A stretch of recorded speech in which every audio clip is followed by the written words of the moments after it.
आजादी का अमृत महोत्सव।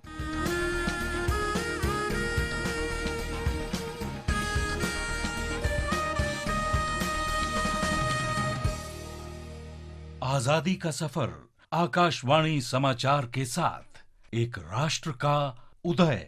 भारत का गौरवशाली स्वतंत्रता संग्राम आधुनिक विश्व में घटित महानतम संघर्षों में से एक है। आकाशवाणी समाचार आपके लिए प्रत्येक दिन लेकर आ रहा है इसी स्वतंत्रता आंदोलन की एक झलक। बहनों और भाइयों, पिछला चुनाव नहीं था, भारत की जनता का एक महान अभियान था। उस समय के परिस्थितियों को बदल देने का, तानाशाही के धारा को मोड़ देने का और भारत में प्रजातंत्र के बुनियाद को मजबूत कर देने का एक क्रांति हुई और इस क्रांति का फल आज देखने को मिल रहा है। आज का दिन विश्व के इतिहास में अपना सानी नहीं रखता।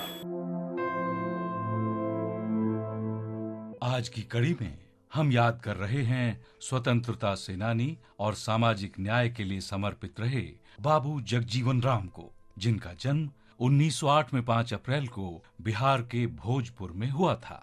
उन्होंने कलकत्ता में अखिल भारतीय रविदास महासभा की स्थापना की और तथाकथित वंचित वर्ग को स्वतंत्रता संग्राम से जोड़ने के लिए अखिल भारतीय वंचित वर्ग लीग की शुरुआत की। बाबू जगजीवन राम ने स्वतंत्रता संग्राम में बहुत ही सक्रिय भूमिका निभाई। वर्ष 1936 में 28 साल की उम्र में ही वो बिहार विधान परिषद के मनोनीत सदस्य के रूप में विधायक बन गए। सन 1937 में जब कांग्रेस की सरकार बनी, जगजीवन राम शिक्षा और विकास मंत्रालय में संसदीय सचिव नियुक्त किए गए। हालांकि 1938 में पूरे मंत्रिमंडल के साथ उन्होंने त्याग पत्र दे दिया। गांधी जी से प्रेरित जगजीवन राम ने 10 दिसंबर 1940 को गिरफ्तारी दी। रिहाई के बाद वे पूरी तरह सविनय अवज्ञा आंदोलन से जुड़ गए। भारत छोड़ो आंदोलन में सक्रिय भागीदारी के लिए 19 अगस्त 1942 को उन्हें फिर गिरफ्तार कर लिया गया। सन 1946 में रिहा होने के बाद वो अंतरिम सरकार में सबसे कम उम्र के मंत्री बने। भारत की संविधान सभा के सदस्य के तौर पर उन्होंने संविधान में सामाजिक न्याय की प्रतिष्ठापना सुनिश्चित की।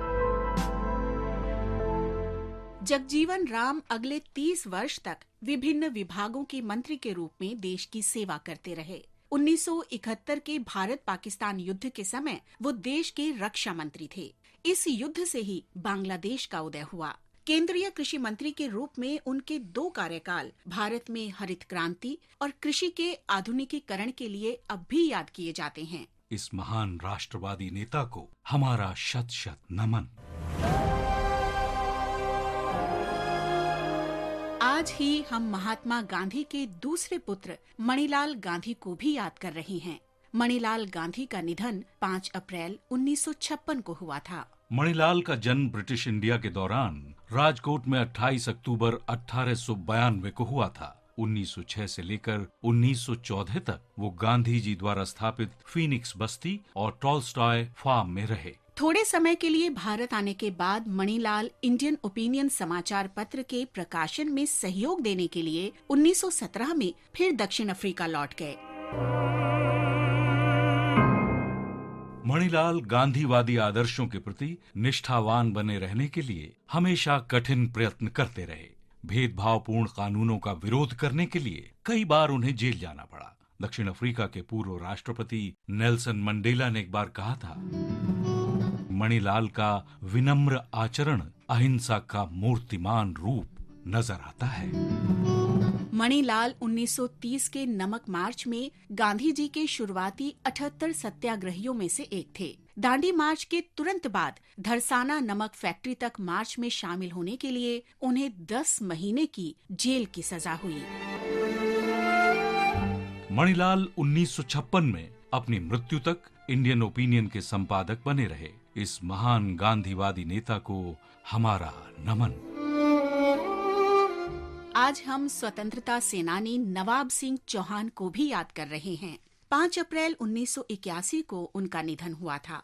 नवाब सिंह का जन्म 16 दिसंबर 1909 को उत्तर प्रदेश के अलीगढ़ में हुआ था। ब्रिटिश विरोधी नारे लगाने के कारण उन्हें कॉलेज से निकाल दिया गया। नवाब सिंह चौहान महात्मा गांधी के आह्वान पर 1930 में स्वतंत्रता आंदोलन में शामिल हुए और ब्रिटिश शासन विरोधी गतिविधियों में भाग लेने लगे। 1940 में सत्याग्रह के दौरान नवाब सिंह चौहान ने अलीगढ़ में गांव वालों को एकजुट किया और उनका नेतृत्व किया। उन्हें गिरफ्तार कर लिया गया और 3 वर्ष के लिए जेल में रखा गया। आजादी के बाद नवाब सिंह राजनीति में आ गए और लोकसभा तथा राज्यसभा के सदस्य बनाए गए। उन्होंने समाज के वंचित वर्गों के सशक्तिकरण, ग्रामीण विकास और कृषि अनुसंधान के लिए कार्य किए। नवाब सिंह एक समर्थ कवि भी थे। उन्होंने कंज उपनाम से अपनी लेखनी का उपयोग विशेषकर ब्रज साहित्य और कला के विकास के लिए किया। इस महान देशभक्त को हमारा नमन। आजादी का सफर आकाशवाणी समाचार की संग श्रृंखला की ये कड़ी यहीं संपन्न होती है। कल फिर मिलेंगे अगली कड़ी के साथ।